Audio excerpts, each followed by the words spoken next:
Hello everyone. आज के इस वीडियो में हम class 12th mathematics chapter number जो 1 है, संबंध एवं फलन का वन शॉट वीडियो लेके आए हैं। ठीक है, बाकी मैंने इस चैप्टर का जो एनसीईआरटी है वो पूरा पढ़ा रखा है, लिंक्स मिलेंगे डिस्क्रिप्शन पे। और इस चैप्टर के मोस्ट इंपॉर्टेंट क्वेश्चंस भी, एमसीक्यू भी और सब्जेक्टिव भी ऑलरेडी करा रखे हैं, जिसकी लिंक्स मिल जाएगी डिस्क्रिप्शन में। तो डिस्क्रिप्शन एक बार जरूर चेक कर लेना, आप लोगों के लिए खजाना छोड़ रखा है। वीडियो को लाइक कर दो दोस्तों, क्योंकि आप लाइक करने में बहुत कंजूसी कर दो, लाइक तो बनता है। तो सबसे पहले बात करते हैं संबंध। ठीक है, संबंध के बारे में जानते हैं। संबंध को अंग्रेजी में कहते हैं रिलेशन। रिलेशन क्या होता है? देखो, रिलेशन दो प्रकार के हो सकते हैं आपके। ठीक है, रिलेशन एक तो होता है ऑन अ सेट।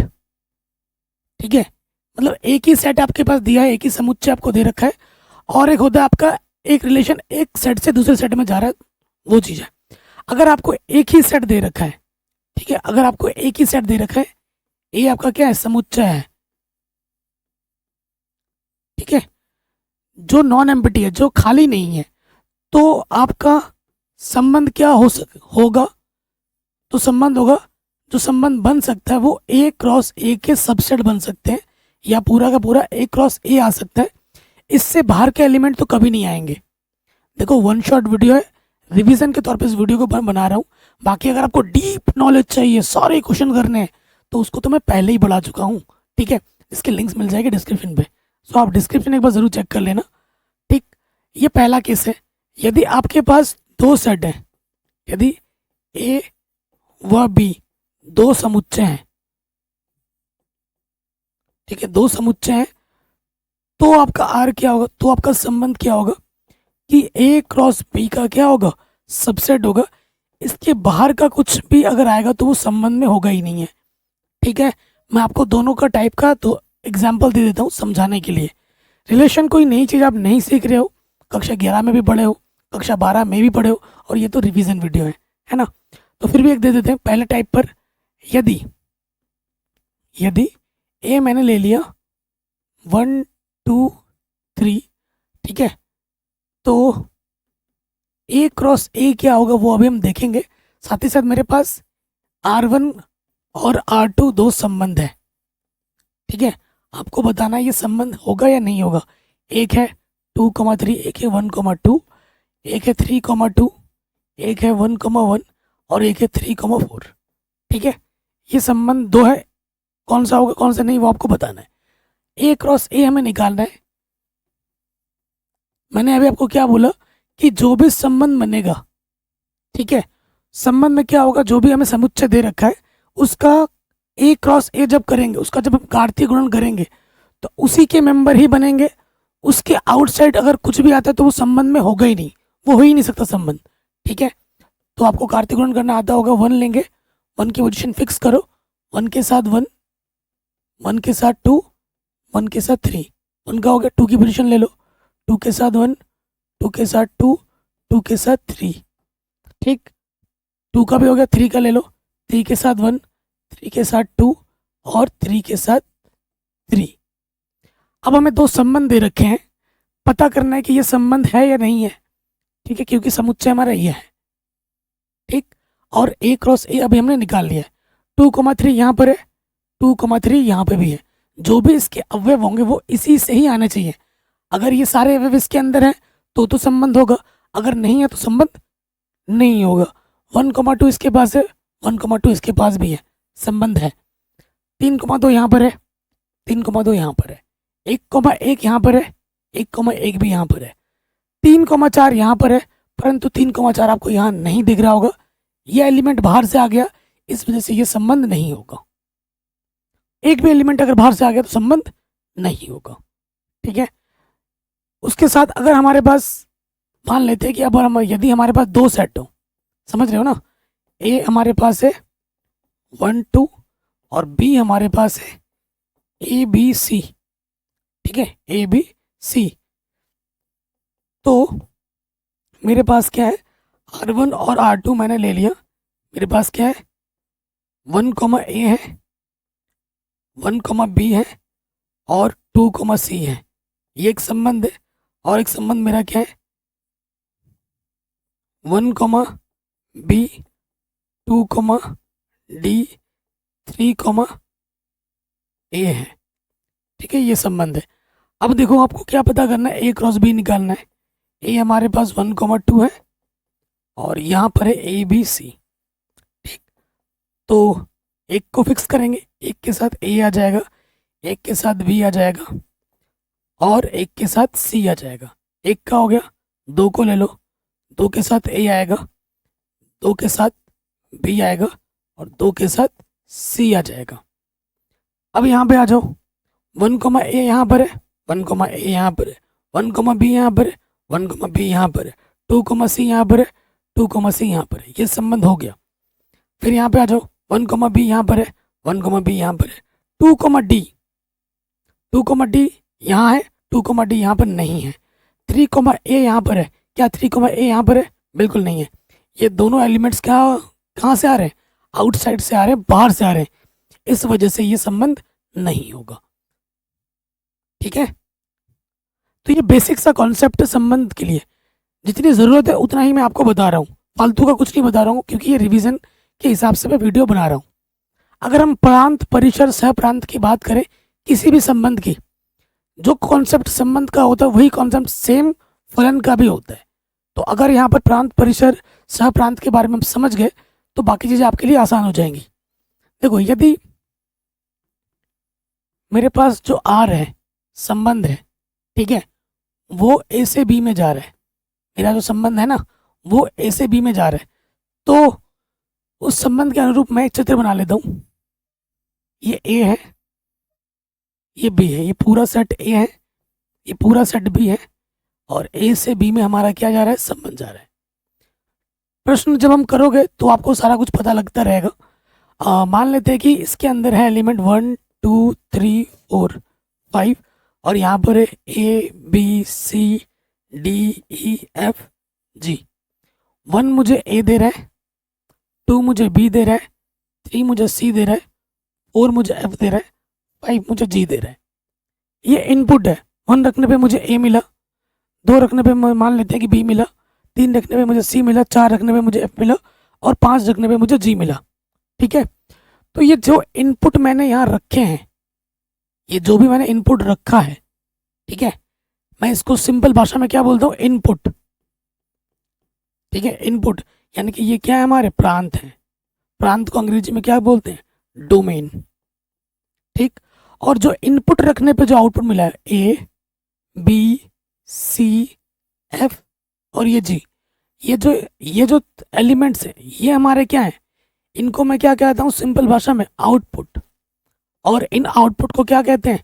परिसर कहते हैं। क्या कहते हैं? परिसर। परिसर को अंग्रेजी में क्या कहते हैं? रेंज। क्या कहते हैं? रेंज। और उसके साथ साथ ये जो पूरा का पूरा सेट बी है, पूरा set A B C D E F G, ये पूरा सेट जो बी है इसे कहते हैं सहप्रांत। इसे क्या कहते हैं? सहप्रांत कहते हैं। सहप्रांत को अंग्रेजी में क्या कहते हैं? कोडोमेन। कोडोमेन कहते हैं।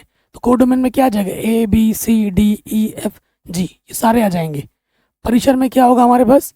ए होगा, बी होगा, सी होगा, एफ होगा और जी होगा। लेकिन सहप्रांत में क्या होगा?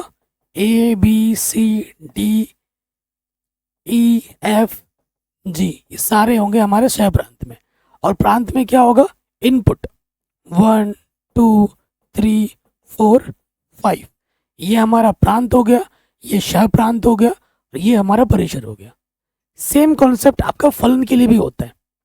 अभी जब फलन पढ़ेंगे, एक नोट आपके दिमाग में याद रख लो, हर एक फलन संबंध होता है, परंतु हर एक संबंध फलन हो भी सकता है, नहीं भी हो सकता है।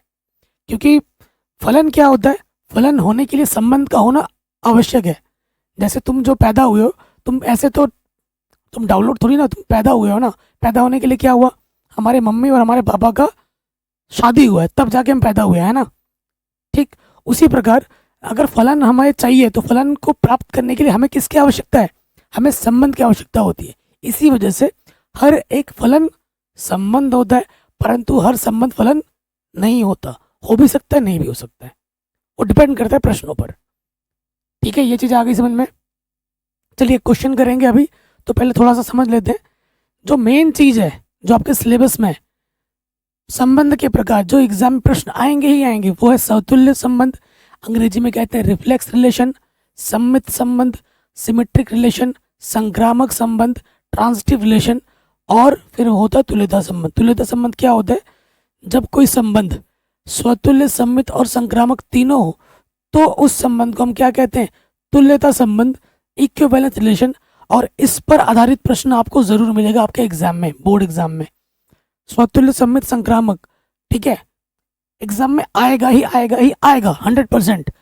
और एग्जाम में जितने भी प्रश्न पूछे गए हैं वो सारे मैंने करा रखे हैं, लिंक्स मिलेंगे डिस्क्रिप्शन पे इंपॉर्टेंट वीडियोस की, जरूर देख लेना, ठीक है। अब जब कोई संबंध स्वतुल्य भी हो, सम्मित भी हो, संक्रामक भी, उसे हम तुल्यता संबंध कहते हैं, यह आप अच्छी तरीके से जानते भी होंगे। तो पहले वाले पे आ जाते हैं, जो मेन है वही हम सीखेंगे, स्वतुल्य संबंध। इसको मैं डिकोड करता हूं सिंपल भाषा में, खुद का संबंध, खुद का संबंध खुद के साथ, ठीक है, सिंपल भाषा में हम ऐसे लिखते हैं, ठीक है, खुद का संबंध खुद के साथ। यदि देखो हमारे पास कोई सेट है, यदि ए कोई मेंबर है जो दिए गए सेट से आ रहा है, ए आपको सेट दिया गया है, समुच्चय दिया जाएगा प्रश्न में, तो क्या होता है? ए कॉमा ए कहाँ होता है? आर में आता है, और ये हर एक ए के लिए होना चाहिए, हर एक ए से आना चाहिए। एग्जाम्पल देख लो, एग्जाम्पल देख लो, उदाहरण देख लो, उदाहरण देख लो।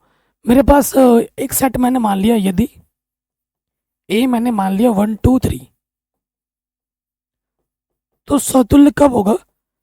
तो आर मेरे पास अगर होगा 1,1 हो, 1,1 हो, 1,2 हो, और 2,2 हो, 2,3 हो, और 3,3, ये मैंने एक आर लिया है अपने हिसाब से, मैंने माना है। क्या ये स्वतुल्य है या ये कि नहीं, ये हमें चेक करना है। स्वतुल्य के लिए सिंपल सा लॉजिक है, इसके अंदर जितने अवयव होंगे उन सभी अवयव का खुद का संबंध खुद के साथ होना चाहिए। जैसे एक का संबंध एक के साथ, दो का संबंध दो के साथ, तीन का संबंध तीन के साथ, यह क्या है? स्वतुल्य है, सबका होना चाहिए। अगर सपोज करो 1,1 है, 2,2 है, और ये अगर ये नहीं रहता, 3,3 नहीं रहता, तो ये स्वतुल्य नहीं होता। स्वतुल्य होने के लिए जितने भी अवयव समुच्चय के पास होते हैं उन सभी का खुद का संबंध खुद के साथ होना आवश्यक है। अगर है तो स्वतुल्य है, अगर नहीं है तो स्वतुल्य नहीं है, ठीक। अब हम बात करेंगे सम्मित संबंध, ठीक है, सिमेट्रिक रिलेशन। इसमें क्या होता है? अगर सीधी सी बात देखो, यदि डिकोड करेंगे, कोई चीज रटनी नहीं पड़ेगी, मेरे तरीके से अगर पढ़ोगे ना, एक भी चीज आपको रटनी नहीं पड़ेगी, इसका दावा मैं करता हूं। देखो अगर ए का संबंध बी के साथ है तो हमें क्या दिखाना है कि बी का संबंध किसके साथ है? ए के साथ है। अगर ए का भाई बी है तो बी का भाई क्या होगा? ए होगा। अगर ऐसा होता है तो उस संबंध को हम क्या कहेंगे? सम्मित, ठीक है। तो देखो, यदि ए कॉमा बी आर में है तो बी कॉमा ए भी अगर आर में आ जाता है, और ये ए और बी जो है वो कहां से आना चाहिए? समुच्चय से आना चाहिए, तो संबंध सम्मित होगा। इससे आसान परिभाषा ना पूरे यूट्यूब में आपको ढूंढने से भी नहीं मिलेगा, और इससे आसान तरीका पूरे यूट्यूब में नहीं मिलेगा जितने आसान शब्दों में मैं बता रहा हूँ, ठीक है। अगर ए का संबंध बी के साथ है और बी का संबंध बी के साथ दिखा देते हो तो उस संबंध को हम क्या कहेंगे? सम्मित कहेंगे, सीधी सी बात है। संक्रामक में क्या होता है? 3 लेने होते हैं, एक ए ले लिया, एक बी ले लिया, एक सी ले लिया। अगर ए का संबंध बी के साथ है, बी का संबंध सी के साथ है, तो आपको ए का संबंध किसके साथ दिखाना होता है? सी के साथ दिखाना होता है। यदि ए का संबंध बी के साथ है, यदि बी पे खत्म हुआ बी से शुरू होगा, बी का संबंध सी के साथ है, तो ए का संबंध सी के साथ अगर आप दिखा देते हो तो यह संक्रामक होगा। ठीक है, फॉर एवरी ए कमा बी कमा सी कहाँ से आएगा? समुच्चय से आएगा, जो समुच्चय प्रश्न में हमें दिया गया होगा। ठीक, तुल्यता संबंध क्या होता है? यदि कोई संबंध, ठीक है, नंबर 1 स्वतुल्य, नंबर 2 सम्मित, नंबर 3 संक्रामक हो, तो उसे तुल्यता संबंध कहते हैं। तुल्यता संबंध कहते हैं। ठीक, अब मैं आपका एग्जाम्पल भी देता हूँ ना। लास्ट 2 में मैंने एग्जाम्पल नहीं दिया है ना, जैसे इस वाले में मैंने एग्जाम्पल दिया था, इस वाले में मैंने नहीं दिया था, तो कोई दिक्कत नहीं दोस्त, एग्जाम्पल भी मैं आपको दे देता हूँ। देखो, मैंने सेट ले लिया है 1 2 3, ठीक है, और मैंने एक संबंध ले लिया आर मैंने ले लिया है 1,1 2,3 2,2 2,3, फिर 3,2, फिर मैंने ले लिया 3,3, ये R1 है, और एक ले लिया मैंने R2 जिसमें ले लिया 1,2 और 1,1 2,2, ये 2 संबंध ले लिया मैंने। अब ये हमें चेक करना है। सबसे पहले आपने क्या सीखा? अभी स्वतुल्य सीखा। इसमें कितने अवयव हैं? 1 2 3, क्या स्वतुल्य है? 1 का 1 के साथ है, 2 का 2 के साथ है, 3 का 3 के साथ है। अगर इसकी बात करें तो स्वतुल्य है। अब आ जाओ, और अलग अलग होना चाहिए। 2 का 3 के साथ है और 3 का 2 के साथ है। देखो, 2 का 3 के साथ है, 3 का 2 के साथ है, तो ये क्या है? सम्मित भी है। बाकी अवयव से मतलब नहीं है। अगर 2 का 3 का 2,3 यहाँ लिखा है तो 3,2 भी यहाँ होना चाहिए था। बिल्कुल है, तो ये सम्मित है, बिल्कुल है। ठीक, इसमें चेक करो, जैसे 1,2 लिखा है, अलग अलग है। 1,2 है, लेकिन 2,1 है क्या आर में? इसके अंदर 2,1 है? नहीं है, तो ये आपका सम्मित दूसरा वाला नहीं है, ये सम्मित नहीं है। देखो, यहाँ पर 1,1 है, 2,2 है, लेकिन 3,3 है क्या यहाँ पर? यहाँ पर 3,3 है? नहीं है, तो ये स्वतुल्य भी नहीं है, ये स्वतुल्य भी नहीं है। चलिए संक्रामक का एग्जाम्पल दें। चलिए संक्रामक का एग्जाम्पल देते हैं। यदि छोटा एग्जाम्पल ही ले रहे हैं, सेट मैंने ले लिया 1 2 3 और आर मैंने ले लिया है 1,2 2,3 3,2 और 1,3, ये मेरे पास आर है। सबसे पहले चेक करो क्या ये स्वतुल्य है। सबसे पहले चेक करो स्वतुल्य कितने हैं? 1 2 3, 1 का 1 के साथ, 2 का 2 के साथ, 3 का 3 के साथ है क्या इसमें? नहीं है, तो स्वतुल्य नहीं है, क्योंकि 1,1 2,2 3,3 इस आर में नहीं है, इस वजह से ये स्वतुल्य नहीं है। ठीक, सम्मित पे आ जाओ। 1,2 यहाँ है, 1,2 आर में है, परंतु 2,1 आर में है क्या? है 2,1? नहीं है, तो ये सम्मित भी नहीं है, सम्मित भी नहीं है। संक्रामक पे आ जाओ। देखो, 1 का 2 के साथ है, 1 का 2 के साथ है, 2 पे खत्म और 2 से शुरू करो। 2 का 3 के साथ है, आर में है कि नहीं? तो इसका इसके साथ होना चाहिए। 1 का 3 के साथ है कि नहीं आर में? देखो, 1 का 3 के साथ बिल्कुल है, तो ये क्या हो जाएगा? ये आपका संक्रामक होगा। ठीक है, ये संक्रामक होगा। ये स्वतुल्य नहीं है, ये सम्मित नहीं है, लेकिन संक्रामक जरूर है। ये जो संबंध है ये संक्रामक जरूर है, स्वतुल्य नहीं है, सम्मित नहीं है, परंतु संक्रामक है। तो यहां तक मैंने आपको समझा दिया कि संबंध क्या होता है। संबंध दो आपके सिलेबस के आधार पर एक सेट दिया होगा तो कैसे देखेंगे, 2 सेट दिया होगा तो कैसे देखेंगे, और उसके साथ साथ प्रांत क्या होता है, परिसर क्या होता है, सहप्रांत क्या होता है बता दिया, स्वतुल्य सम्मित संक्रामक बता दिया, तुल्यता संबंध बता दिया। अगर बेसिक्स हमारे क्लियर है तो प्रश्न हमारे चुटकी में बनते हैं।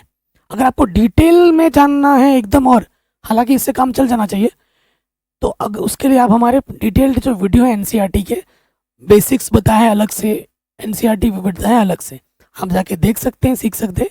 इंपॉर्टेंट क्वेश्चन देखना है वो भी आपको मिल जाएगा डिस्क्रिप्शन पे, ठीक है, देखना जरूर।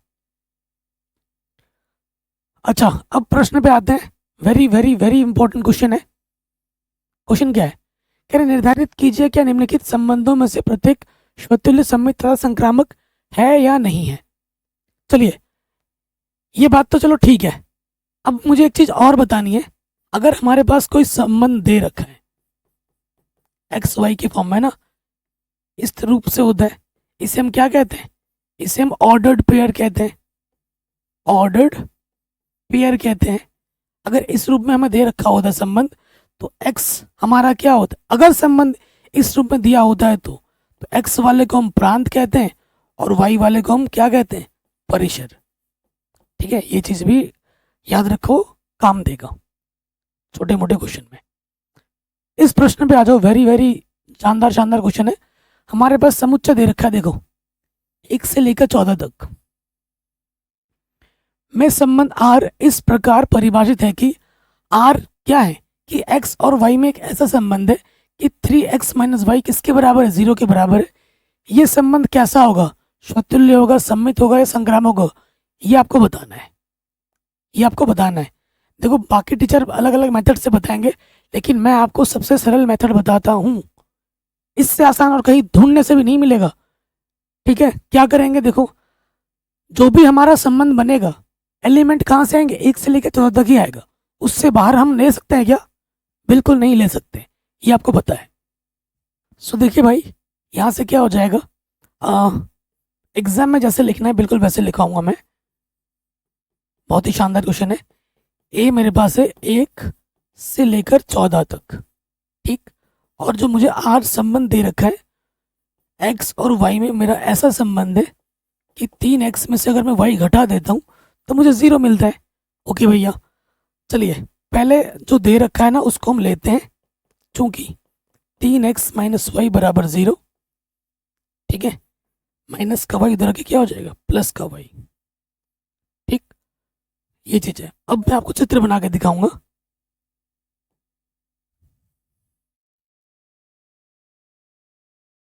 ठीक, ये क्या होता है? ये x होता है, ये y होता है, और y मेरा 3x के बराबर है।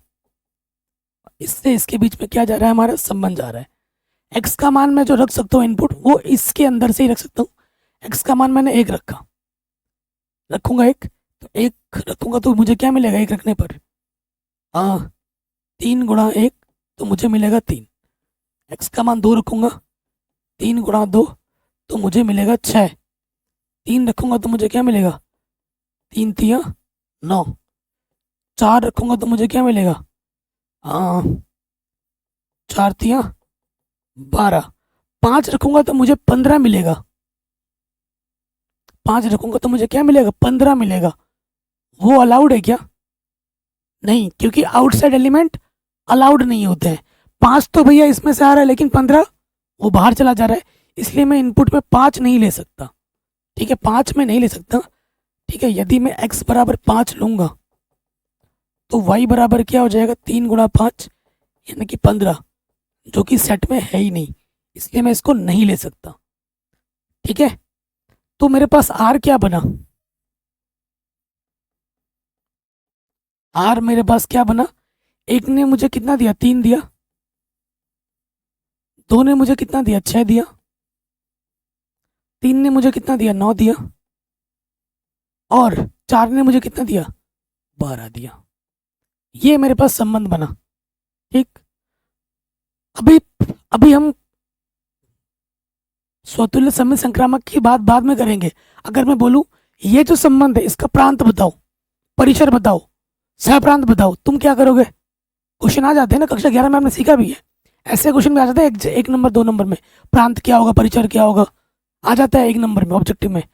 अगर आपसे कोई बंदा पूछ दे यही इसी क्वेश्चन में कि बता भाई प्रांत क्या होगा, तू बड़ा विद्वान बनता है ना, प्रांत क्या होगा बता, परिसर क्या होगा बता फटाफट, ठीक है, और सह प्रांत क्या होगा ये भी बता। तो तुम क्या होगे भाई, हम ना मैथमेटिक एनालिसिस से पढ़ने वाले बच्चे हैं, हम चीज़ों को समझते हैं, हम चीज़ों को रटते नहीं है। जो भी बच्चा मेरे से पढ़ रहा है उसको एक सेल्फ बिलीव होना चाहिए, ठीक है, कि भाई हम सर तारक भैया से पढ़ते हैं और वो हमें कभी गलत नहीं बताते, सारा चीज़ मक्खन की तरह समझाते हैं, है कि नहीं। तो देखो मैंने अभी आपको बोला था कि जो भी इनपुट्स होते हैं या जो भी एक्स के मेंबर्स होते हैं संबंध में, वो हमारे क्या होते हैं, प्रांत होते हैं। तो प्रांत मेरा क्या हो जाएगा, 1 2 3 4। जो भी वाई का मेंबर होता है वो हमारा संबंध में क्या होता है, परिसर होता है। तो परिसर मेरा क्या हो जाएगा, 3 6 9 12, 3 6 9 12। और भैया पूरा का पूरा सेट जो होता है वाई, वो हमारा क्या होता है, सह प्रांत होता है। तो देखो हमारा जो अटैचमेंट है वो इन नंबर के साथ है। देखो एक कक्षा में बहुत सारे विद्यार्थी हैं, मैं आपको थोड़ा प्रैक्टिकल बता रहा हूँ दोस्त के नाते, जज मत करना। देखो आप अपने क्लास में देखते हो कुछ कुछ लोग होते हैं जिनके प्रेमी होते हैं ना, जुगलबंदी होते हैं। क्लास में कुछ बच्चे ऐसे होते हैं जिनका चल रहा होता है आपस में ना, बॉयफ्रेंड गर्लफ्रेंड जो बोलते हैं हम आम भाषा में, तो वो चल रहा है। लेकिन जैसे राम छोड़ो, ठीक है माफी चाहता हूँ, कोई भी है, राहुल है, राहुल की गर्लफ्रेंड क्या है, इसके कोई ना कोई होगी, रमेश की कोई होगी, सुरेश की कोई होगी। लेकिन क्लास में है तो बहुत सारे बच्चे, तो क्लास में जितने भी बच्चे वो तुम्हारे क्लास के हैं, तो वो जो पूरी क्लास होती है वो क्या होती है, सहप्रांत होती है। ये तुम्हारी पूरी क्लास है, तो सहप्रांत क्या हो जाएगा, पूरा का पूरा ए हो जाएगा, 1 से लेकर 14 तक पूरा हो जाएगा। हालांकि जो गर्लफ्रेंड बनी है वो 3 6 9 और 12 बनी है, लेकिन क्लास में बच्चे तो बहुत सारे हैं, लेकिन सारे बच्चे जो हैं वो आपके सह प्रांत में हैं, लेकिन चुने गए हैं 3 6 9 12। ये आपके क्या होंगे, ये सह प्रांत, ये 3 6 9 12 क्या होंगे, ये आपके परिचय होंगे। बाकी पूरी की पूरी क्लास आपकी क्या होगी, सह प्रांत होगी। समझ गए, यहाँ तक आ गया होगा।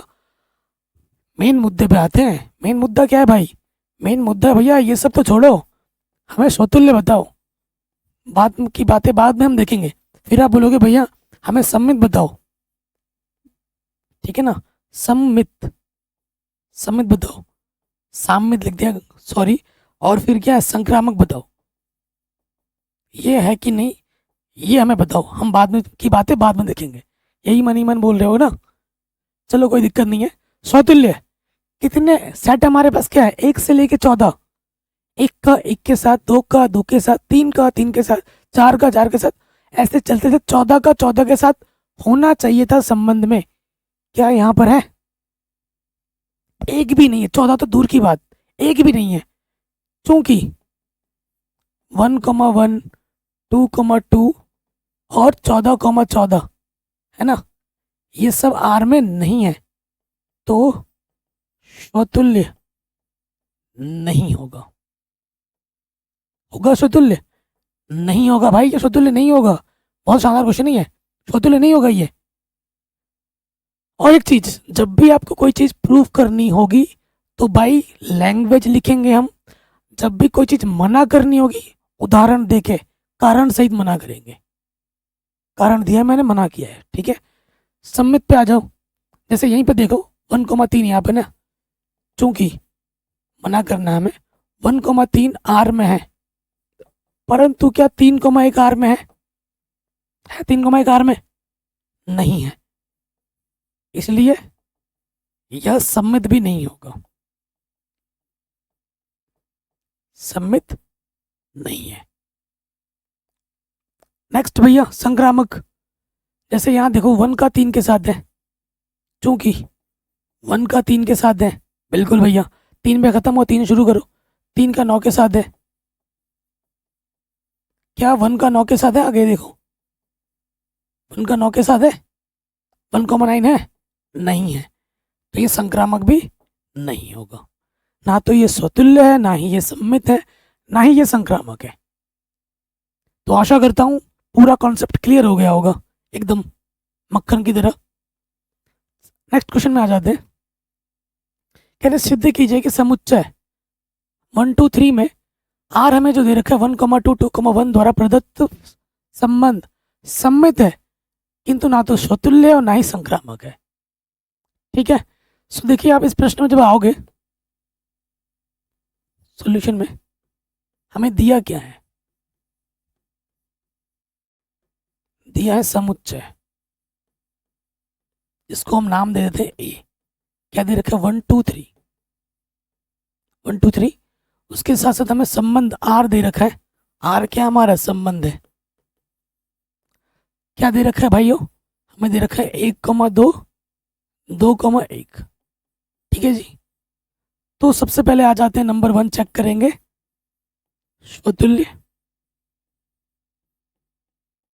ठीक, नंबर 2 हम चेक करेंगे सम्मित, और नंबर 3 हम चेक करेंगे संक्रामक।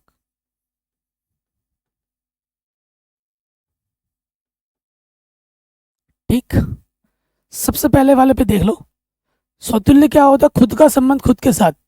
संबंध क्या है? 1 2, सेट में हमारा 1 2 3 एलिमेंट है, तो यहाँ लिखेंगे चूंकि 1,1 आर में है। क्या ये हमारा आर है ना? आर में नहीं है। 2,2 भी आर में नहीं है, और 3,3 भी आर में नहीं है, इसलिए यह सम्मित नहीं होगा। कोई भी चीज मना करोगे भाई, कारण देखिए मना करना है। सम्मित देखो, चूंकि 1,2 आर में है। क्या 2,1 आर में है? 1,2 तो आर में है। क्या 2,1 आर में है? 2,1 भी आर में है भाई। ठीक है, तो यहाँ लिखेंगे चूंकि ए कमा बी आर में है और बी कमा ए भी आर में है, और एवरी ए कमा बी कहाँ से आ रहा है? सेट ए से आ रहा है, इसलिए यह सम्मित है। मैंने अभी आपको क्या बोला? कोई चीज होगी तो उसको बाई लैंग्वेज लिखना है। ठीक है, ऐसे मत लिख देना, ये तो समझने के लिए है। प्रूफ अगर है, हो रहा है, तो बाई लैंग्वेज लिखेंगे ऐसे। संक्रामक देखो, चूंकि 1,2 आर में है, 2 पे शुरू हो रहा है और 2 पे खत्म, और 2 पे स्टार्ट करो, 1, ये भी आर में है, तो 1,1 क्या ये आर में है? नहीं है, इसलिए यह संक्रामक नहीं होगा।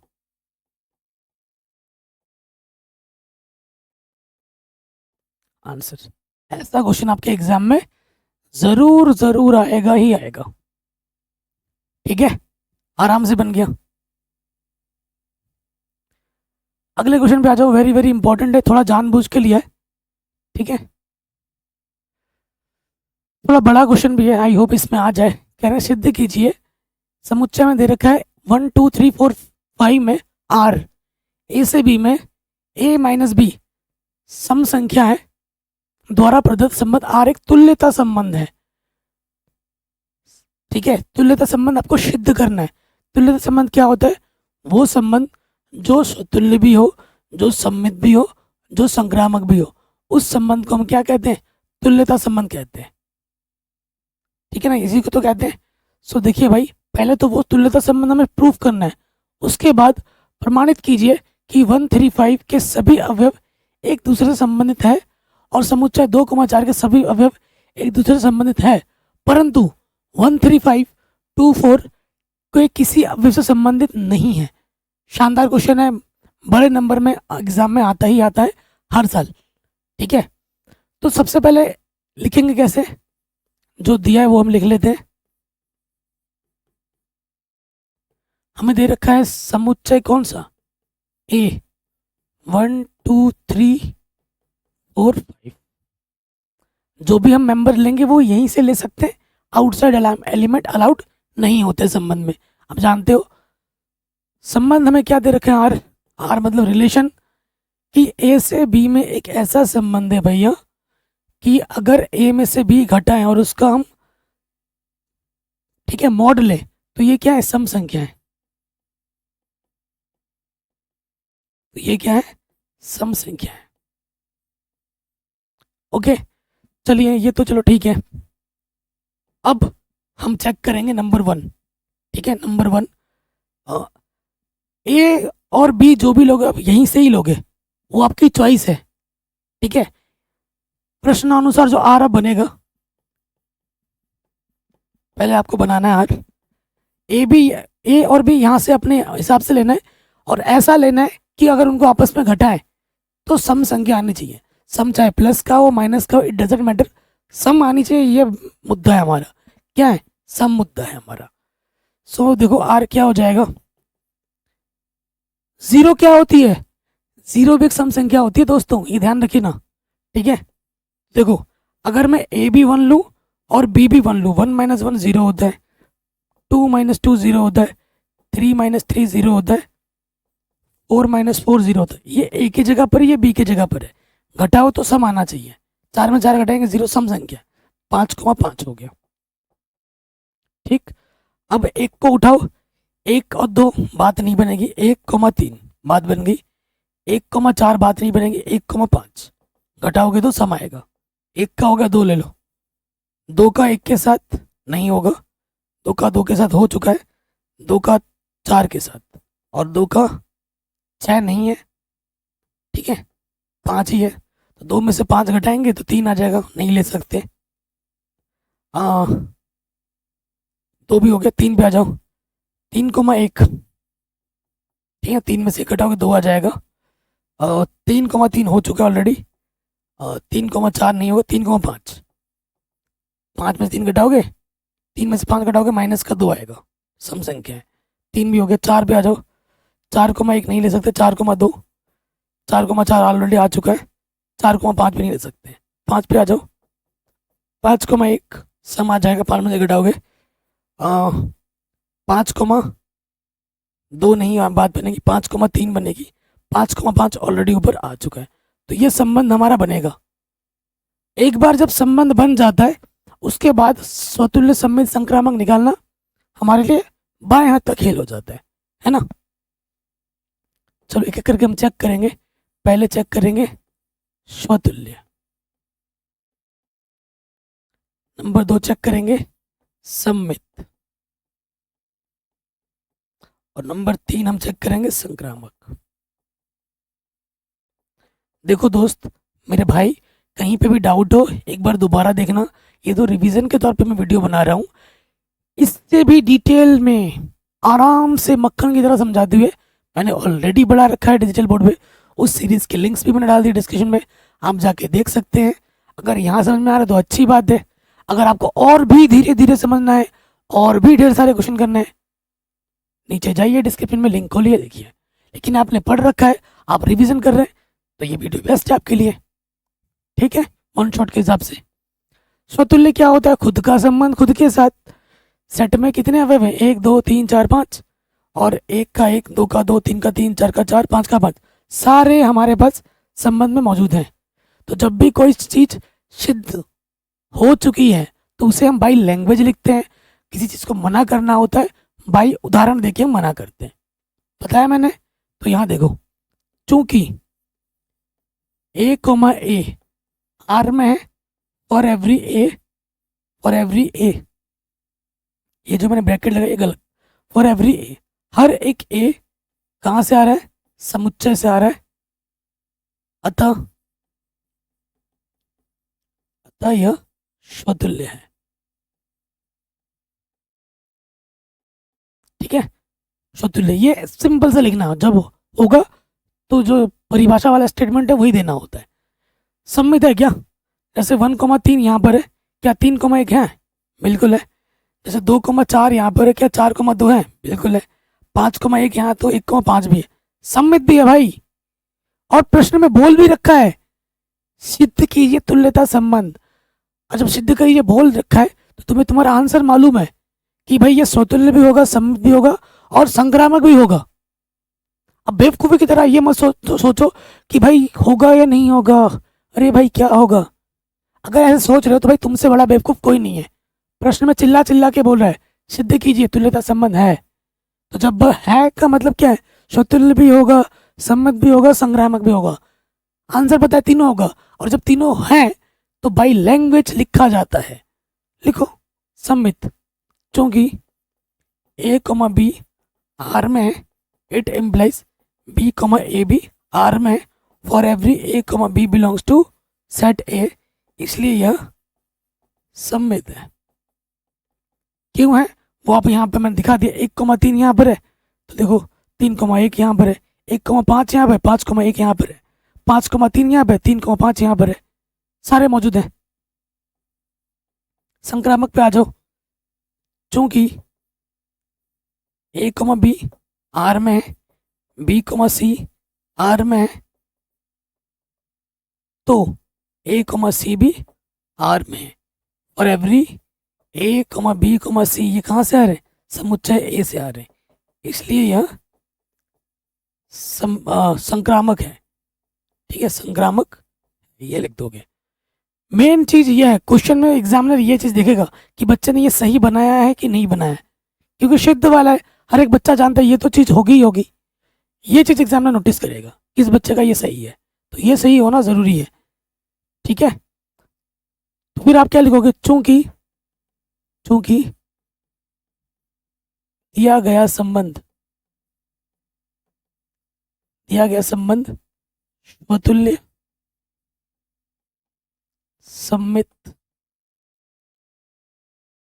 तथा संक्रामक है, इसलिए यह तुल्यता संबंध है। तो पहला काम जो हमें करना था कि तुल्यता संबंध दिखाना था, वो हम दिखा चुके हैं। ठीक है, वो हम दिखा चुके हैं, कोई दिक्कत नहीं है उसमें। अब आ जाओ अगले वाले हिस्से में। क्या बोला है? ये पहला वाला पार्ट हो गया। अब क्वेश्चन के सेकंड वाले पार्ट में आ गए। क्या करना है कि इसका संबंध इसके साथ होगा। कहने का मतलब क्या है कि 135 इस संबंध को संतुष्ट करेंगे। ठीक है, 135 जो एलिमेंट्स हैं, ये जो एलिमेंट्स है इनको संतुष्ट करेंगे आपस में। जैसे देखो लिखूं कैसे भाई? ठीक है, सेकंड पार्ट में 135 है ना, 135 संबंध को संतुष्ट कर रहे हैं, संबंध को संतुष्ट कर रहे हैं। जैसे जैसे अगर आप यहाँ में लिखूँ, आपस में घटाऊँ, 1 में से 1 घटाऊँ 0, 3 में से 3 घटाऊँ 0, या 5 में से 5 घटाऊँ 0। 0 एक सम संख्या होती है। उसके बाद 1 में से 3 घटाऊँ 2 सम संख्या, या 1 में से 5 घटाऊँ 4। ठीक है, या 3 में से मैं 5 घटा दूँ माइनस कर दूँ, ये सब क्या आ रहा है? सम संख्या। किसी को भी आपस में घटा दो, कोई भी दो लगे, सम संख्या ही मिल रहा है। हमारा मेन मुद्दा क्या है कि सम संख्या आना चाहिए। उसके बाद इसका साथ भी होगा और इसके साथ भी होगा। देखो यहाँ पे, देखो यहाँ पर अगर 2 और 4 ले लोगे तो क्या होगा? 2 में से 2 घटाओगे 0 आएगा, 4 में से 4 घटाओगे 0 आएगा, है ना। या फिर 2 में से 4 घटाओ माइनस के 2, या 4 में से 2 घटाओ प्लस के 2, ये सब क्या आएंगे? ये सब हमारे सम संख्या हैं।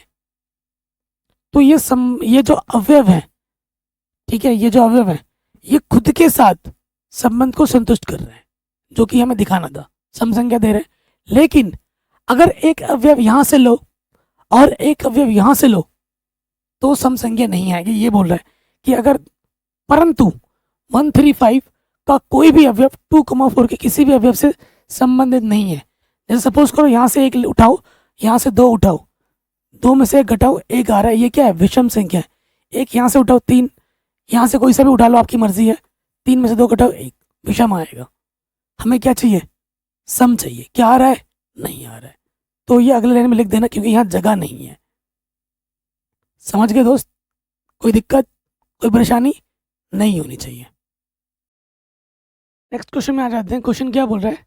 मान लीजिए कि समुच्चय 1 2 3 4 में हमें संबंध दे रखा है। ये जो संबंध है ये कैसा संबंध है? ठीक है, तो देखो सीधी सी बात है, यहाँ पर कितने अवयव हैं? 4 अवयव हैं। तो 1 का 1 के साथ है, ठीक है, 2 का 2 के साथ है। क्या ये देखो 2 का 2 के साथ है, फिर 3 का 3 के साथ है, 4 का 4 के साथ है। तो स्वतुल्य तो है भाई, स्वतुल्य है। सम्मित पे देखो, सम्मित 1,2 यहाँ पर है, 2,1 है क्या? नहीं है, तो सम्मित नहीं है। संक्रामक पे आ जाओ। संक्रामक पे आ जाओ। जैसे यहाँ पे आ देखो 1,2 2,3 कहीं पर दिख रहा है क्या? यहाँ देखो 1,3 यहाँ पर है, 1 का 3 के साथ है, 3 पे खत्म और 3 से स्टार्ट करो, 3 का 2 के साथ है आर में, क्या 1 का 2 के साथ है? 1 का 2 के साथ बिल्कुल है। ठीक है, तो ये क्या होगा? संक्रामक हो जाएगा। तो ये स्वतुल्य है, संक्रामक है, किंतु सम्मित नहीं है। ऑप्शन नंबर बी बिल्कुल सही होगा। स्वतुल्य है, संक्रामक है, किंतु सम्मित नहीं है। नेक्स्ट क्वेश्चन है, मान लीजिए कि समुच्चय में, समुच्चय एन, एन मतलब प्राकृतिक संकेत से बाहर है, ए से बी में एक ऐसा संबंध है कि ए बराबर बी माइनस 2 है, और ये क्वेश्चन ऑब्जेक्टिव में हर साल एग्जाम में आ जाता है, और बी का मान 6 से बड़ा लेना है, तो निम्नलिखित में से कौन सा चीज़ संबंध में होगा ये आपको बताना है। बी का मान 6 से बड़ा होना चाहिए, तो बी देखो ये 4 है, ये तो होगा नहीं। ठीक है, यहाँ पर 8 8 2 बार दिख रहा है, ये 7, ये तीनों हो सकते हैं। तो यदि बी मैं ले लूँ 8, मैंने बी ले लिया 8, तो प्रश्न में क्या बोला है कि बी ए बराबर होता है बी माइनस 2। संबंध हमारा क्या है? ए कमा बी आर में है, तो ए का मान मुझे क्या मिलेगा? 8 माइनस 2 तो 6। अगर बी आपका 8 है तो ए का मान आपका 6 होना चाहिए, तो 6,8 आपका आर में होगा। 6,8 आपका आर में है, ऑप्शन नंबर सी सही हो जाएगा। 7 लोग है, ठीक है, तो 7 से भी बड़ा यहाँ 8 आ रहा है, यहाँ तो छोटा होना चाहिए, ये नहीं होगा। 8 पे 6 आ रहा है और यहाँ 8 पे 3 लिखा है, तो ये गलत हो जाएगा। अब हम बात करेंगे फलन की। ठीक है, तो मैंने आपको सिंपल सी बात बताई है, फलन होने के लिए क्या चाहिए? संबंध चाहिए। और जब भी फलन वाले प्रश्न करोगे आपको संबंध जरूर दिया गया होगा। हर एक फलन संबंध होता है, परंतु हर संबंध फलन हो भी सकता है, नहीं भी हो सकता है। फलन में क्या होता है? एक मैपिंग होती है। देखो अगर मैं बात करूं, यदि हमारे पास एफ, एफ का मतलब यहाँ मैपिंग से होता है। ठीक है, फलन मेरा जा रहा है ए से बी में, एफ एक मैपिंग है और फलन हमारा ए से बी में जा रहा है। ठीक, तो देखिए फलन में क्या होगा, जैसे ये ए सेट है, ये बी सेट है, ठीक, ये आपका एक्स होता है, ये आपका वाई होता है। ठीक है, तो एक्स बराबर वाई में एक संबंध जरूर छुपा होगा, और ये बोल देगा कि ये ए कहाँ से आ रहा है, बी कहाँ से आ रहा है, ये प्रश्न पर निर्भर करता है। ठीक है, जैसे मैं बोल देता हूँ, इस प्रश्न में आपको दे रखा है एफ कि वाई बराबर क्या है? वाई बराबर है एक्स प्लस 5। तो ये हमारा एक्चुअली छुपा हुआ संबंध है। ये संबंध क्या छुपा हुआ है? वाई बराबर क्या है? X plus 5। ये एक संबंध है। ठीक है, मैपिंग का काम करेगा। जैसे अगर मैंने एक्स अगर यहाँ पर 1 रखा है तो वाई मुझे क्या मिलेगा? 6 मिलेगा। अगर मैंने यहाँ 2 रखा है तो 2 प्लस 5 कितना मिलेगा? 7 मिलेगा। यहाँ 3 रखा है तो 3 प्लस 5 मुझे 8 मिलेगा। ये होता है फलन। तो जब भी आप फलन के लिए बात करोगे तो फलन में एक छुपा हुआ होगा क्या? संबंध। बाकी सारा कॉन्सेप्ट जो अभी आपने सीखा है वही होता है। क्वेश्चन करते हैं और सीखते हैं। देखो मैं रिवीजन के तौर पे बता रहा हूँ, मैं फिर से बोल रहा हूँ, रिवीजन के तौर पे बता रहा हूँ। डिटेल्ड वाले वीडियो मैंने ऑलरेडी बना रखे हैं। अगर आपको सिर्फ फलन और फलन के प्रकार के बारे में जानना है तो 1.5 घंटे की वीडियो बना रखी है सिर्फ बेसिक्स पर।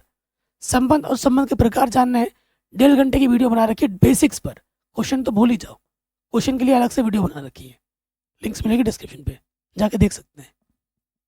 ठीक, फलन के कई सारे प्रकार होते हैं, एकैकी फलन, बहुएकैकी फलन, आच्छादक फलन, अंतःछवि फलन, व्युत्क्रमणीय फलन। तो एक एक करके हम चित्र की मदद से समझेंगे। ठीक है, और यहाँ पर परिभाषा याद करने की कोई ज़रूरत नहीं है। कई बच्चों ने कॉपी बनाई होगी, परिभाषा भी लिखा होगा। यहाँ परिभाषा कभी एग्जाम में लिखा नहीं आएगा, परिभाषा एक नहीं आएगा, सारा आएगा क्वेश्चन। क्वेश्चन की प्रैक्टिस ज़्यादा करनी है, परिभाषा से कोई लेना देना नहीं है, चीज़ों को समझना ज़्यादा ज़रूरी है। एकैकी फलन क्या होता है कि भाई एक बंदे की एक ही गर्लफ्रेंड है। आजकल के ऐसे लड़के नहीं है जो एक के लड़के हो लड़कियाँ, एक के कई सारे होते हैं, ऐसा नहीं बनना है। ये है बिल्कुल बढ़िया वाले इंसान, इनका एक का संबंध एक के साथ ही होता है, तो इसे एकैकी कहते हैं। जैसे ए का संबंध 1 के साथ है, बी का संबंध 2 के साथ है, ठीक है, 3 का संबंध सी के साथ है, तो ये क्या हो गया, एक एक ही हो गया, एक का संबंध एक के साथ ही है, तो ऐसे फंक्शन को हम क्या कहते हैं, एक ही कहते हैं। अच्छा, फंक्शन में क्या चीज़, एक चीज़ और मुझे और बतानी है, फंक्शन में क्या होता है, फंक्शन में क्या होता है, अब दो मैं आपको डायग्राम बना के दिखाता हूँ, एक फंक्शन होगा और एक फंक्शन नहीं होगा, ठीक। अब पहले आप कमेंट करके बताओगे ये फिगर नंबर 1 है, ये फिगर नंबर 2 है, आपको बताना है कौन सा फंक्शन होगा और कौन सा फंक्शन नहीं होगा, ठीक। यहाँ पर है मेरा, ए ने मुझे 1 दिया, ए ने मुझे 2 दिया, बी ने मुझे सी दिया, यहाँ पे आ जाओ, 1 2, 1 ने मुझे ए दिया, 2 ने भी मुझे ए दिया और 3 ने मुझे सी दिया, इन दोनों में से बताइए कौन सा फलन है या कौन सा फलन नहीं है, कमेंट करके पहले मैं जानना चाहता हूँ, क्योंकि ये चीज़ कोई नई चीज़ नहीं है, कक्षा 11 में आप खुद पढ़ के आए हो। बताओ इन दोनों में से कौन सा फलन है, कौन सा फलन नहीं है, कमेंट करो। तो देखो दोस्त, कभी भी एक इनपुट दो आउटपुट या दो से ज़्यादा आउटपुट नहीं देता। अगर एक इनपुट दो या दो से ज़्यादा आउटपुट दे रहा है तो वो कभी भी फलन नहीं होगा। लेकिन हाँ, एक इनपुट या एक से ज़्यादा इनपुट सेम आउटपुट दे सकते हैं। प्रश्न भी बताऊंगा मैं आपको, आप कहोगे कि सर ये कैसे हो सकता है, एक एग्जांपल दे दीजिए। तो मैं अगर कहूँ कि फंक्शन एक्स एक्स स्क्वायर के बराबर है और एक्स मेरा कहाँ से आ रहा है, आर से आ रहा है, तो एक्स का मान प्लस का एक भी होता है, एक्स का मान माइनस के एक भी होता है। रखो यहाँ पर, एक रखोगे, एक का वर्ग आपको देखो, एक का वर्ग एक मिलेगा। एक्स बराबर जब आपने एक रखा तो वाई बराबर आपको एक मिला। जब आपने एक्स का मान माइनस के एक रखोगे और माइनस के एक वर्ग करोगे तो भी फिर से आपको एक मिलेगा। दो अलग अलग इनपुट है, आउटपुट सेम दे रहा है। तो अलग अलग इनपुट सेम आउटपुट दे सकते हैं तो फलन होगा, लेकिन एक ही इनपुट अलग अलग आउटपुट नहीं दे सकता। अगर दे रहा है तो वो फलन नहीं होगा, ठीक है। चलिए अब बात करते हैं बहुएक्या की। बहुएक्या की का मतलब क्या, नाम से ही, अभी मैंने आपको एग्जाम्पल भी दिया था। जैसे यहाँ मैंने 1 2 3 लिख दिया, 1 मुझे ए दे रहा है, 2 भी मुझे ए दे रहा है और 3 मुझे बी दे रहा है। देखो ये बहुएक्या की है, क्योंकि 1 भी एक दे रहा है, 2 भी एक दे रहा है। बहुत, बहु, 1 और 2 बहुत, एक सदा हो गए, तो बहुत सारे इनपुट सेम आउटपुट दे रहे हैं, तो इसको हम क्या कहते हैं, बहुएक्या की नाम से। चीज़ें समझो, ठीक है। कोई परिभाषा इसलिए मैं नहीं लिखवा रहा हूँ। आच्छादक फंक्शन क्या होता है, आच्छादक फंक्शन क्या होता है, कई बच्चों के मन में एक भ्रांति बैठ जाती है कि हर एक आच्छादक फलन एकाकी होता है। भाई नहीं होता है हर एक आच्छादक फलन एकाकी।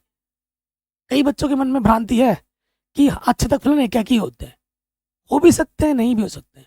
लेकिन अगर आप कहोगे कि हर आच्छादक फलन एकाकी होता है, नहीं, हो भी सकता है, नहीं भी हो सकता है, ठीक है।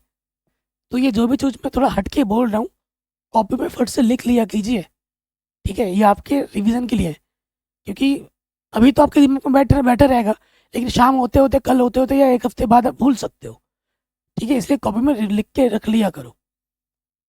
आच्छादक फलन क्या होता है, जैसे मैंने यहाँ लिख दिया ए बी सी डी ई, और यहाँ पर है मेरा नंबर लिखते हैं 1 2 3 4 5।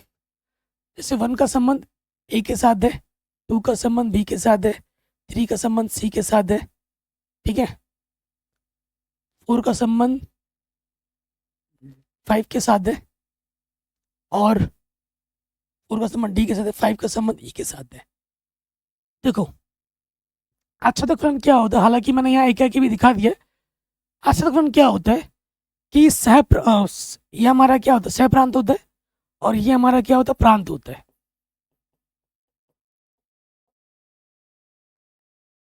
ठीक। सह प्रांत का जब प्रत्येक अवयव का प्रतिचित्रण प्रांत में मिलेगा तो हम उसे क्या कहते हैं, आच्छादक फलन कहते हैं। जब भी आच्छादक फलन होगा तो उसमें एक चीज जरूर हो रही होगी कि जो सह प्रांत होगा, जो सह प्रांत होगा और उसका जो परिसर होगा, वो दोनों आपस में बराबर होंगे। अगर किसी भी फंक्शन में ये कंडीशन आ रही है कि जो उसका सह प्रांत है वही उसका परिसर है, तो ऐसे कंडीशन में वो फलन आच्छादक जरूर होगा भाई, 100%। ठीक है।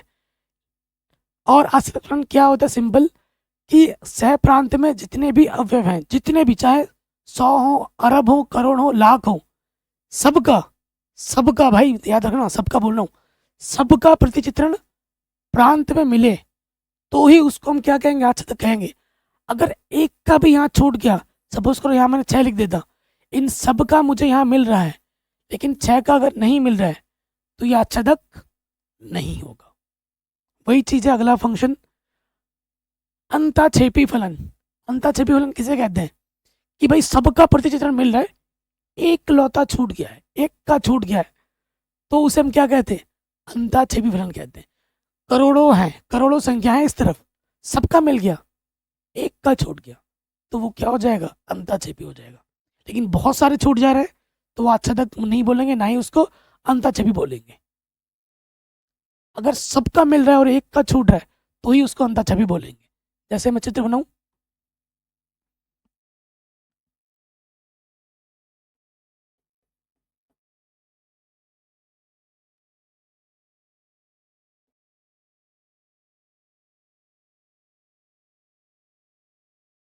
किसका छूट गया, अच्छा एक का छूटना चाहिए ना, इसका छूट गया, सबका मिल गया, एक का छूट गया, तो क्या होगा, अंताक्षेपी फलन होगा। तो आशा करता हूँ समझने में ज़्यादा जोर लगा रहे हो, समझ भी गए होगे चित्र की मदद से। अब हम प्रश्न हल करते हैं। ठीक है, इंपॉर्टेंट प्रश्न मिल रही है। व्युत्क्रमणीय फलन क्या होता है, यदि हमारे पास एक फलन है f जो कि a से b में जा रहा है, तो व्युत्क्रमणीय फलन जो होता है f इनवर्स, वो क्या होता है, b से a में जाएगा। और अगर कोई फलन, हमारे पास कोई फलन दे रखा है, यदि वह एकाकी हो, यदि वह एकाकी हो, नंबर 2 आच्छादक हो। अगर कोई फंक्शन एकाकी होता है और आच्छादक होता है, तब जाके ही उसका हम क्या निकाल सकते हैं, व्युत्क्रमणीय फलन निकाल सकते हैं, अन्यथा नहीं निकलेगा भाई। अगर कोई फलन एकाकी और आच्छादक दोनों होता है तो वो फलन व्युत्क्रमणीय फलन देगा।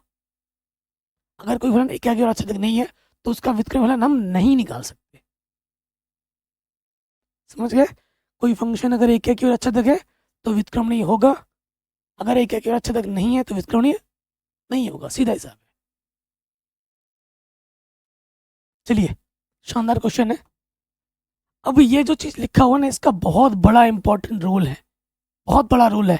ठीक, कह रहे निम्नलिखित फलनों की एकाकी को इंजेक्टिव कहते हैं अंग्रेजी में, आच्छादी को सर्जेक्टिव कहते हैं। गुणों की जांच कीजिए, एकाकी और आच्छादक की जांच करनी है। चलिए जांच करते हैं।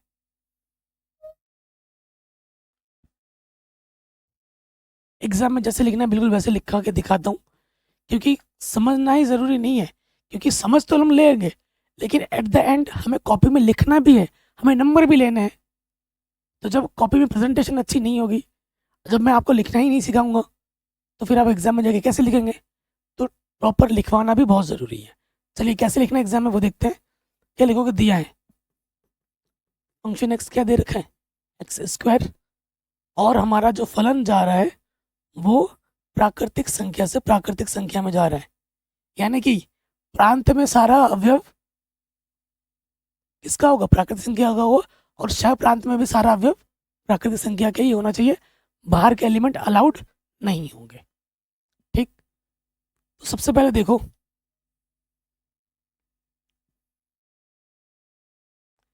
ठीक है, ये x है, ये y है, fx को y बोलते हैं, और y बराबर हमारा क्या है, एक्स स्क्वायर है। ठीक, कोई दिक्कत नहीं होगी। इसके पास पूरी की पूरी प्राकृतिक संख्या है, इसके पास पूरी की पूरी प्राकृतिक संख्या है कि नहीं। प्राकृतिक संख्या में क्या होता है, 1 2 3 चलते रहते हैं। 1 रखूंगा, 1 का वर्ग करूंगा तो 1 मुझे 1 देगा। 2 रखूंगा, 2 का वर्ग करूंगा तो मुझे 4 मिलेगा। 3 रखूंगा, 3 का वर्ग करूंगा तो मुझे कितना मिलेगा, 3 3 9 मिलेगा। ऐसा चलता रहेगा। सिंपल, आई बात, आ गई बात समझ में। चलिए सबसे पहले देखते हैं क्या की, एकाकी के लिए।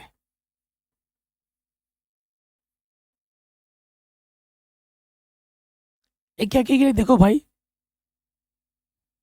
मैंने क्या बोला, एक का संबंध एक के साथ हो तो एकाकी होता है। इसका संबंध इसी के साथ है, इसका संबंध इसी के साथ है, मतलब एक इनपुट एक ही आउटपुट। एक मुझे एक दे रहा है, एक ने मुझे दो दिया क्या, तीन दिया क्या, नहीं दिया ना। एक ने एक ही आउटपुट दिया, ठीक है। दो रखा तो मुझे चार मिला, तीन रखा तो मुझे नौ मिला, ठीक है। एकाकी के लिए चूंकि प्रत्येक अवयव का चित्रण, प्रत्येक अवयव का चित्रण अद्वितीय है, अद्वितीय है, इसलिए यह एकाकी है, क्योंकि प्राकृतिक संख्या से आ रही है, ये आप देख रहे हैं, ठीक है। अब अगर एकाकी अगर आपको दिखाना है तो एकाकी दिखाने के दो नियम भी हैं, ठीक है, क्योंकि एग्जाम में प्रश्न आते हैं तो यहाँ मैं दिखा भी देता हूँ। अगर मैथमेटिकल अप्रोच की बात करें, मैथमेटिकल अप्रोच, क्योंकि प्रश्न में आपको अप्रोच, ठीक है, ये स्पेलिंग आई होप सही हो। मैथमेटिकल अप्रोच दो तरीके से कर सकते हो, यदि, ठीक है, यदि आप एफ एक्स बराबर एफ वाई लेते हो, ठीक है, तो वो तभी पॉसिबल है जब एक्स किसके बराबर हो, वाई के बराबर हो, ठीक है, तब जाके उसे हम एकाकी कहते हैं। ये पहला अप्रोच है। दूसरा अप्रोच क्या है कि यदि एक्स और वाई बराबर नहीं है तो एफ एक्स और एफ वाई भी बराबर नहीं हो सकते। ये दूसरा अप्रोच है। अगर फंक्शन एक्स फंक्शन वाई के बराबर लेते हो तो ये तभी बराबर हो सकते हैं जब एक्स और वाई बराबर हो। अगर ये अप्रोच ऐसा होता है तो वो फलन एकाकी है। अगर एक्स और वाई बराबर नहीं है, यानी कि इनपुट अगर बराबर नहीं है तो उनके आउटपुट भी बराबर नहीं होने चाहिए। लेकिन अगर इनपुट बराबर नहीं है लेकिन उनका आउटपुट बराबर आ जाता है, तब वो फलन क्या होता है, एकाकी नहीं होगा। अगर इनपुट बराबर नहीं है तो उनका आउटपुट भी बराबर नहीं होना चाहिए। ये दो अप्रोच होते हैं, ठीक है।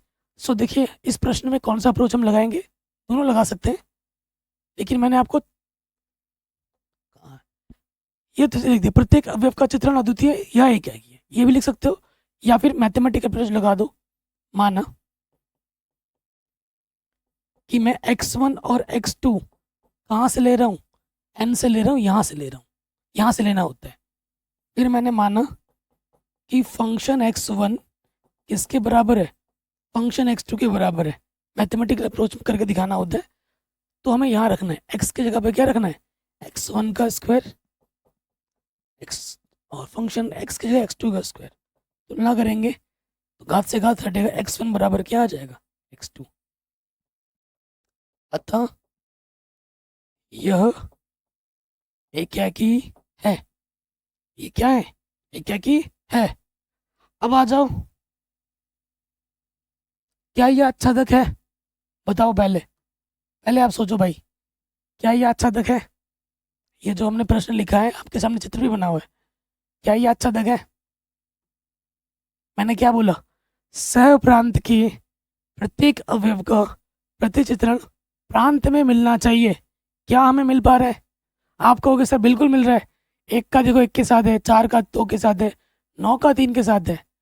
तो भाई थोड़ा सा दिमाग लगाओ, क्योंकि एन है, एन के पास सिर्फ यही नंबर नहीं है, वन है, टू है, थ्री है, फोर है, फाइव है, ऐसा चलता रहेगा। देखो वन का अटैचमेंट तो हो गया, टू का अटैचमेंट क्या है, क्योंकि इसके पास तो पूरा एन है। टू का प्रतिचित्रण है क्या यहाँ पर, नहीं है। तीन का है क्या, नहीं है। पाँच का है क्या, नहीं है। छः का है क्या, नहीं है। सात का है क्या, नहीं है। आठ का है क्या, नहीं है। अनगिनत नंबर है भाई जिनका प्रतिचित्रण नहीं है। हमारा प्रतिचित्रण किसका मिल रहा है, वन का मिला, चार का मिला, नौ का मिला, लेकिन बाकी का कहाँ, बाकी का तो नहीं मिल रहा है। अगर एक का भी नहीं मिलता है तो क्या होता है, अच्छा तक नहीं होता है। और यहाँ तो अनगिनत है कि नहीं, अनगिनत है। तो यहाँ नंबर टू आच्छादक के लिए। अब आच्छादक प्रूफ क्वेश्चन में डिपेंड करता है किस तरीके से कर रहे हो। दो तरीके से हम लिखते हैं। एक तरीका तो मैंने अभी बता दिया समझ के, कैसे लिख सकते हो। आच्छादक का जो मैथमेटिकल अप्रोच होता है वो भी जाननी बहुत बहुत ज़रूरी है। क्या लिखना होता है? माना माना एफ एक्स को ना हम वाई मानते हैं, ठीक है दोस्तों। तो वाई बराबर क्या हो जाएगा यहाँ से? X square. तो एक्स बराबर क्या हो जाएगा यहाँ से? Under root Y. आप यहीं से भी आइडिया लगा सकते हो। एक्स बराबर अंडर रूट वाई होता है, चित्र बना के दिखाता हूँ मैं आपको, ठीक है। जैसे मैं बढ़ा रहा हूँ ना दोस्त, ऐसा पूरा यूट्यूब में ढूंढने से भी नहीं मिलेगा, गारंटी के साथ बोल रहा हूँ। एक्स बराबर मेरा क्या? Under root Y. और यहाँ हमारा क्या होता है? वाई। इसके पास पूरा का पूरा प्राकृतिक संख्या है और इसके पास पूरा का पूरा प्राकृतिक संख्या है ना। अच्छा, मैं क्या करता हूँ, मैंने क्या रखा? वाई का मान 2 रख दिया। 2 क्या है भैया? एक प्राकृतिक संख्या है। तो जैसे ही मैं वाई के स्थान पर 2 रखूंगा, यहाँ क्या हो जाएगा? अंडर रूट 2 हो जाएगा। 2 का प्रतिचित्रण हमें क्या मिल रहा है? अंडर रूट 2 मिल रहा है। क्या अंडर रूट 2 एक प्राकृतिक संख्या है? नहीं है, आउटसाइड आ जा रहा है, इसलिए ये आच्छादक नहीं होगा। ऐसे बहुत सारे एलिमेंट्स हैं जो जिनका प्रतिचित्रण यहाँ नहीं मिलेगा। 2 2 का प्रतिचित्रण क्या? अंडर रूट 2 है, जो कि प्राकृतिक संख्या में आता ही नहीं है। तो यहाँ लिखेंगे चूंकि y बराबर 2, जो कि प्राकृतिक संख्या में प्रतिचित्रण प्रतिचित्रण x बराबर अंडर रूट वाई, तो क्या हो जाएगा? अंडर रूट 2, जो कि n के अंतर्गत नहीं है, इसलिए यह आच्छादक नहीं है, ठीक है। ये तरीका लिख सकते हो। ये पूरा प्रॉपर मैथमेटिकल अप्रोच है। और ये तरीका जब आप आच्छादक फलन के साथ साथ आपसे बोलेगा कि व्युत्क्रमी फलन भी निकालो, तो ये है तो आपको करना ही करना होता है ये स्टेप, ठीक है। ये भी एक बेस्ट तरीका है आच्छादक प्रूफ करने का। और एक तरीका भी है जो अभी आपने यहाँ पे मैंने बोला ना, आप बस क्या लिख दोगे? ये तो फर्स्ट मेथड हो गया। और एक मेथड में आप लिख सकते हो, चूंकि सहप्रांत सहप्रांत के प्रत्येक अवयव का प्रतिचित्रण प्रतिचित्रण प्रांत में उपस्थित नहीं है, इसलिए यह आच्छादक नहीं होगा।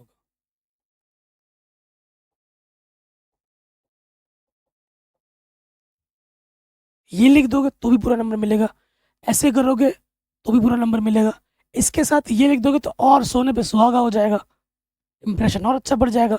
इंप्रेशन अच्छा जमाना बहुत ज़रूरी है। चाहे आप किसी को पसंद करते हो, अगर उस पर आप अच्छी इंप्रेशन छोड़ोगे तो वो भी आपकी तरफ अट्रैक्ट होगी। सेम चीज़ आपके एग्जामिनर पे भी होता है। और ये कुछ क्वेश्चन है, अगर किसी क्वेश्चन में आप थोड़ा अच्छा इंप्रेशन कर दोगे, अच्छे तरीके से लिखोगे हर चीज़ को, तो अगर किसी क्वेश्चन में आप अटक गए हो, ठीक है ना, थोड़ा अटक गए हो, थोड़ा बड़ा करके आपका आंसर नहीं आ पा रहा है, लेकिन उस अच्छे इंप्रेशन की वजह से एग्जामिनर आपकी कॉपी चेक करेगा और उसके पूरे नंबर देगा भाई आपको। हम टीचर हैं, हम जानते हैं, हम ऐसा करते हैं, तो ही हम आपको बता रहे हैं, ठीक है। प्रेजेंटेशन बहुत मैटर करती है, बहुत ज़्यादा। सेम क्वेश्चन है, सेम क्वेश्चन है, लेकिन चेंज हो गया है। क्या चेंज हो गया है? जेड से जेड। जेड क्या होता है? पूर्णांक। आप कहोगे सर क्वेश्चन तो सेम है, आंसर भी सेम हो जाएगा। नहीं, आंसर भी सेम नहीं है भाई, आंसर भी अलग अलग आएगा। तो देखिए, मैं एक एक के लिए बना के दिखाता हूँ। उससे पहले इसके पास पूरा का पूरा जेड है, इसके पास पूरा का पूरा जेड है। यहाँ एक्स होता है, यहाँ वाई होता है। वाई बराबर में रखे एक्स स्क्वायर, पूर्णांक है। प्लस का 1 भी होता है, माइनस का 1 भी होता है, 0 भी होता है, 2 भी होता है, माइनस का 2 भी होता है। एक रखूंगा, एक का वर्ग करूंगा, एक आएगा। माइनस एक रखूंगा, माइनस एक का वर्ग करूंगा, एक आएगा। 0 रखूंगा, 0 का वर्ग करूंगा, 0 आएगा। अब आप देखो, एक है की मना करना है, एक है की होगा क्या? नहीं होगा। दो अलग अलग इनपुट सेम आउटपुट दे रहे हैं भाई। अगर दो अलग अलग इनपुट सेम आउटपुट दे रहे हैं, वो बहु एकाकी होता है, एकाकी नहीं होता है, ठीक है ना। तो यहाँ पर क्या हो जाएगा दोस्तों? तो यहाँ लिखोगे चूंकि 1 और -1 बराबर नहीं है, परंतु परंतु f1 भी मुझे 1 दे रहा है और f1 -1 भी मुझे 1 दे रहा है, इसलिए यह एकाकी नहीं है। जब भी मना करना होता है, कारण सहित मना करना होता है, ठीक है। ये एकाकी नहीं है। क्या ये आच्छादक है भाई? बताओ बताओ, क्या ये आच्छादक है? आच्छादक नहीं है।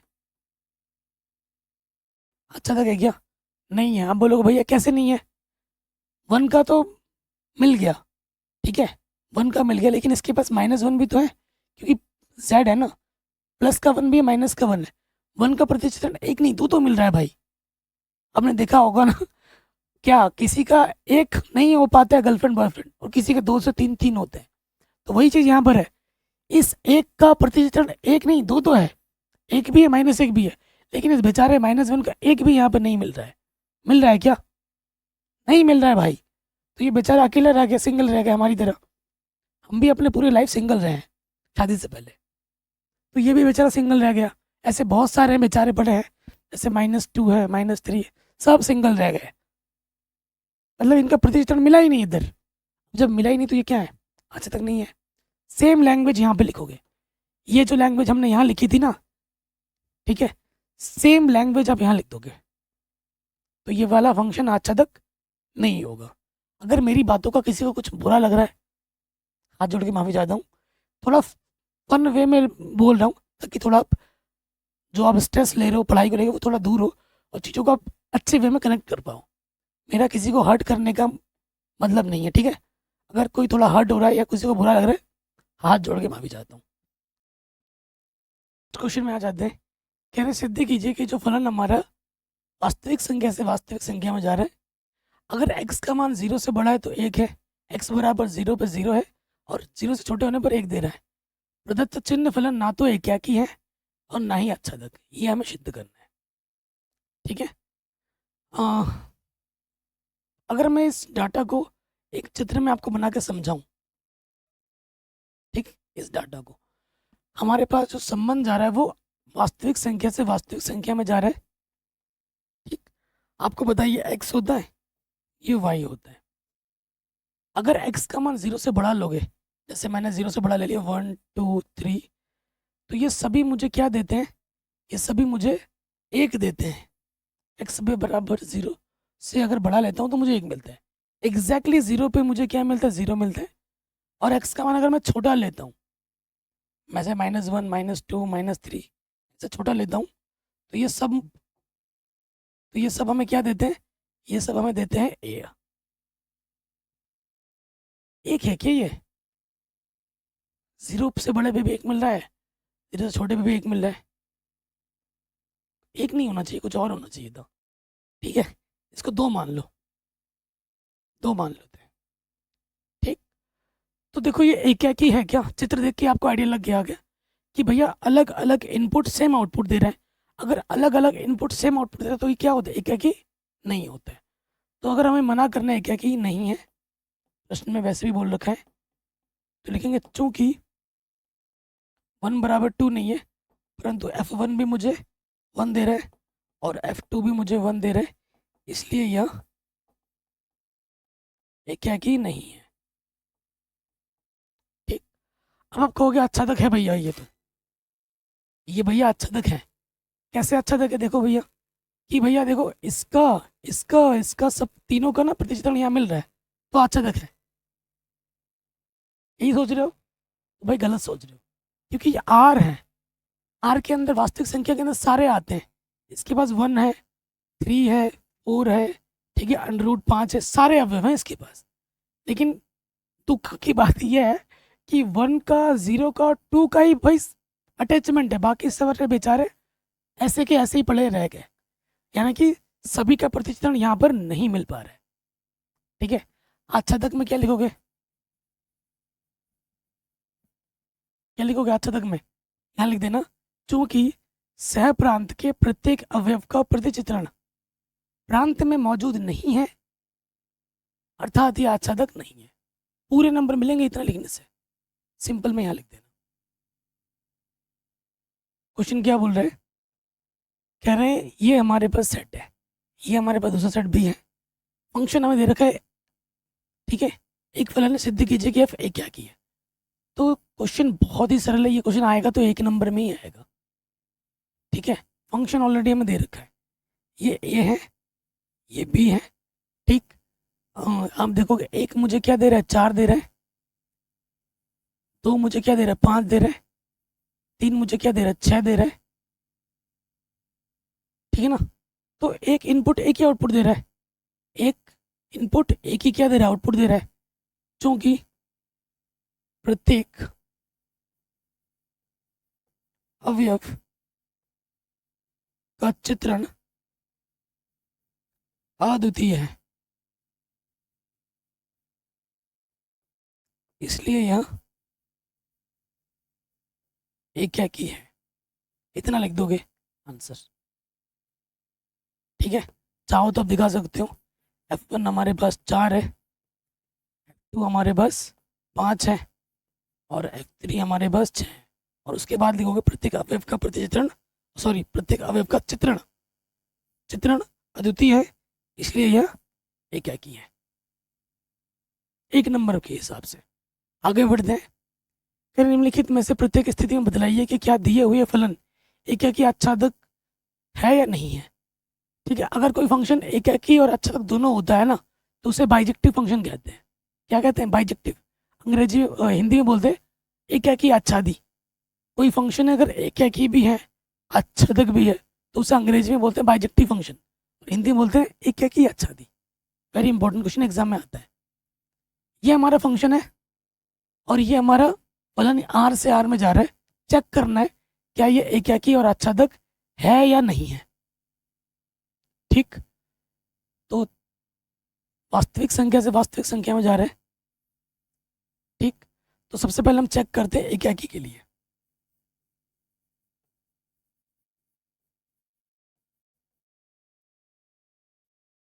क्या होता है एकाकी के लिए, मैथमेटिकल अप्रोच। माना x1 x2 कहाँ से आ रहे हैं, यहाँ से लेना होता है r, r है, r से ले लिया। यदि अगला स्टेप क्या होता है, fx1 बराबर किसके पर लेना होता है, fx2, और हमें x1 बराबर x2 दिखाना है। क्या करेंगे, x के जगह पे क्या रखेंगे, x1, और x के जगह पे क्या रखेंगे, x2। प्लस का 3 कटा, माइनस के 4x1 माइनस के 4x2, -4 से -4 कटा, x1 बराबर क्या आ गया, x2। अतः यह क्या है, अतः यह एकाकी है। तो ये क्या हो जाएगा, एकाकी हो जाएगा। आ जाओ नेक्स्ट आच्छादक के लिए। आच्छादक के लिए क्या करते हैं, माना fx बराबर क्या मान लेते हैं, y मान लेते हैं। मानो y, तो y बराबर मेरे पास है 3 माइनस के 4x। और ये question very very very very important है, हर साल एग्जाम में आता भी है। अब यहाँ से x का मान निकालना है, ठीक है। तो माइनस का 4x इधर के प्लस का हो जाएगा, और प्लस का y उधर के माइनस का y हो जाएगा। ठीक है, 4x बराबर 3 माइनस के y हो जाएगा। ढंग से लिख लेते हैं। ठीक, तो x का मान यहाँ से क्या हो जाएगा, x का मान यहाँ से हो जाएगा 3 माइनस वाई बट्टे में 4। ठीक, अब ये आच्छादक होगा कि नहीं ये आप देखो। अच्छा, आर का मतलब क्या है, वास्तविक संख्या। वास्तविक संख्या के अंतर्गत सब कुछ आता है, प्राकृतिक संख्या, परिमेय अपरिमेय सब आता है। ठीक है, तो आप खुद देखोगे ये आच्छादक, देखो अगर आप कुछ भी रखोगे ना यहाँ पर, ये आपका x है और ये आपका y है, ये आपका r है, ये आपका r है, तो r के अंदर तो सारा ही आ जाता है। ठीक है, कुछ भी रख के देख लो आप, चित्र बना के दिखाता हूँ मैं आपको। ये आपका x है और ये आपका y है। x बराबर क्या है, 3 माइनस वाई बट्टे 4। कुछ भी रखो, r से ले लो कुछ भी, जैसे मैंने 2 ले लिया, यहाँ 2 रखोगे। अगर y बराबर 2 ले लेता हूँ, x बराबर क्या होगा, 3 माइनस 2 बट्टे 4। ये आ जाएगा 1 बट्टे 4 जो कि r में है। तो 2 का प्रतिचित्रण क्या मिला, 1 बट्टे 4। ऐसा कुछ भी लोगे सबका प्रतिचित्रण यहाँ मिल जाएगा, यहाँ पर मिल जाएगा। जो भी यहाँ से लोगे वो यहाँ पर आपको मिल जाएगा। लिखेंगे चूंकि चूंकि चूंकि सहप्रांत के चूंकि सहप्रांत के सभी अवयव का प्रतिचित्रण, प्रतिचित्रण प्रांत में है, इसलिए यह आच्छादक है। इसलिए क्या है, ये आच्छादक है। अगर आपसे कोई बोले कि भाई व्युत्क्रमणीय फलन निकालो, क्योंकि ये क्या की भी और आच्छादक है, तो व्युत्क्रमणीय फलन तो जरूर निकलेगा। तो आच्छादक का जो प्रोसेस होता है, ये जो एक्स आता है, यही आपका व्युत्क्रमणीय फलन होता है।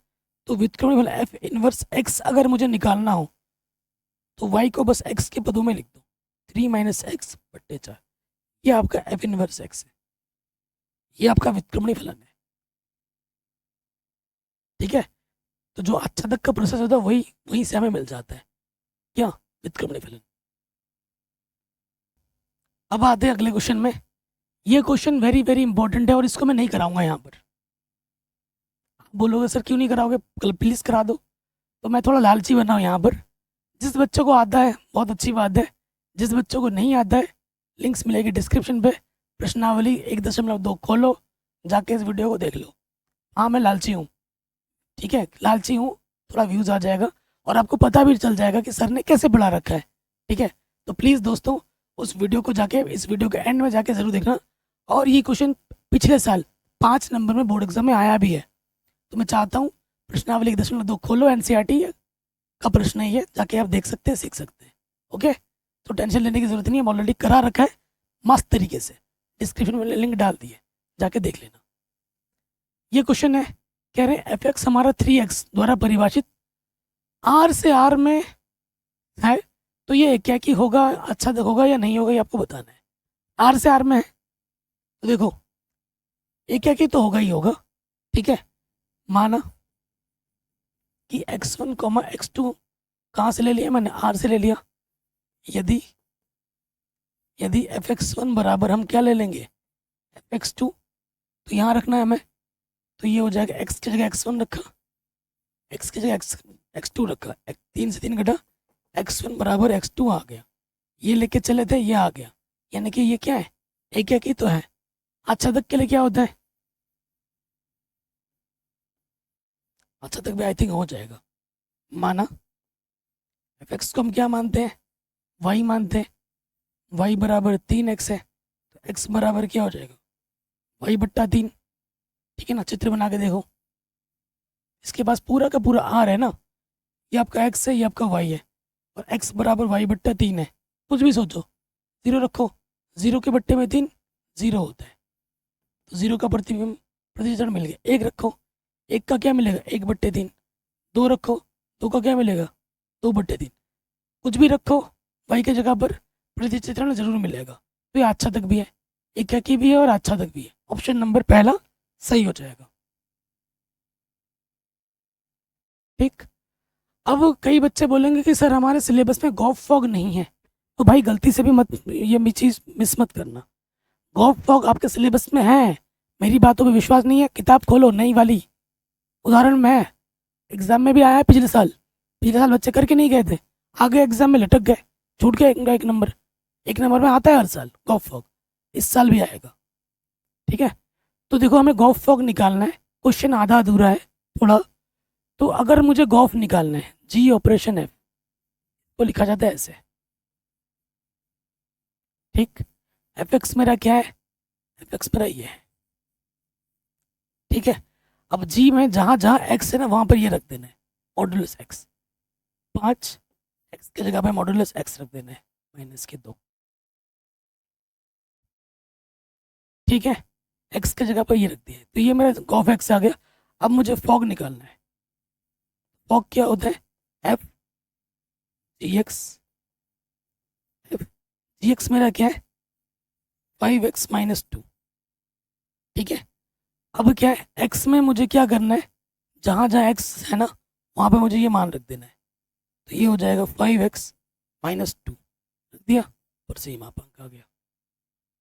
सिंपल, आगे बढ़ते हैं। जैसे ये वाला क्वेश्चन वेरी वेरी इंपॉर्टेंट है, बार बार एग्जाम में आ जाता है, गॉफ निकालना है, फॉग निकालना है। तो ये क्या हो जाएगा, गॉफ क्या होगा, जी एफ एक्स, एफ एक्स क्या है हमारे पास 8 एक्स की घात 3। ठीक, अब जी जहाँ पर है एक्स की जगह पे क्या रखना, 8 एक्स की घात 3। 8 x की घात 3 रख दिया x की जगह पर, और पावर में क्या है 1/3। 8 को लिख सकता हूँ मैं 2, इसको लिख सकता हूँ इसकी पावर 3, टोटल की पावर 3 है, 3 से 3 कटा, 8 का मतलब 2 की घात 3, x की घात 3, तो टोटल की पावर 3 लिख दिया, 3 से 3 कटा, यहाँ पर आ गया 2x। अब निकालना है मुझे फॉग। फॉग क्या होगा, एफ जी एक्स। ठीक, जी एक्स मेरे पास क्या है, x की पावर में 1/3। अब f जहाँ पर f है ना, x की जगह पे मुझे क्या रखना है, x की घात 1/3 रखनी है।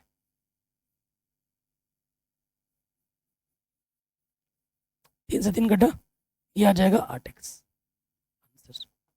इस तरीके से गॉफ और फॉग निकालने के लिए आता है एक नंबर में हर साल। तो इस वन शॉट वीडियो में मैंने आपको पूरा सब कुछ समझा दिया, सिखा दिया है। वीडियो को प्लीज़ शेयर करें, डिस्क्रिप्शन ज़रूर चेक कर लेना दोस्त, प्लीज़ वीडियो को पूरा शेयर करना, और नेक्स्ट वीडियो कौन सी है कमेंट करके मैं ज़रूर बताना।